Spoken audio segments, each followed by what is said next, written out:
ഏലിയാവിനോട് ദൈവം പറയുകയാണ്, ഇന്ന സ്ഥലത്തേക്ക് പോ, ഇന്ന സ്ഥലത്തേക്ക് പോ എന്ന് പറഞ്ഞ് പല പല സ്ഥലങ്ങളിൽ മാറ്റിവിടുകയാണ്. ഏലിയാവ് പറയുന്നൊരു കാര്യമുണ്ട്, ദൈവം എന്നെ ഇന്ന സ്ഥലത്തേക്ക് അയച്ചിരിക്കുകയാണ്. തനിക്കെന്ന് പറഞ്ഞ് ഞാൻ ഇന്ന തന്നെ ചെയ്യുമെന്നൊരു പിടിവാശി ഏലിയാവിനില്ല. ദൈവം ഒരു സ്ഥലത്തോട്ട് പോകാൻ പറയുമ്പോൾ തടസ്സവാദങ്ങളുമില്ല, തടസ്സമായി ഒന്നും പറയില്ല. കർത്താവ് പറഞ്ഞെങ്കിൽ ഞാൻ അനുസരിക്കാൻ റെഡിയാണ്.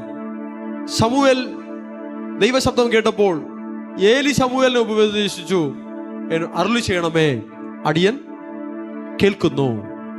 ഈ ഒരു മനോഭാവമാണ് ദൈവമക്കൾക്ക് എപ്പോഴും ഉണ്ടാകേണ്ടത്. കർത്താവ് പറയുന്നത് ഞാൻ ചെയ്യാം. കർത്താവ് പറയുന്നത് എനിക്ക് നല്ലതായി തോന്നിയാലും മോശമായി തോന്നിയാലും ഞാൻ അതിനെ മോശമായി കാണില്ല, ഞാൻ അതിനെ നല്ലതായി കണ്ട് ഞാൻ അനുസരിക്കും. Hallelujah, hallelujah.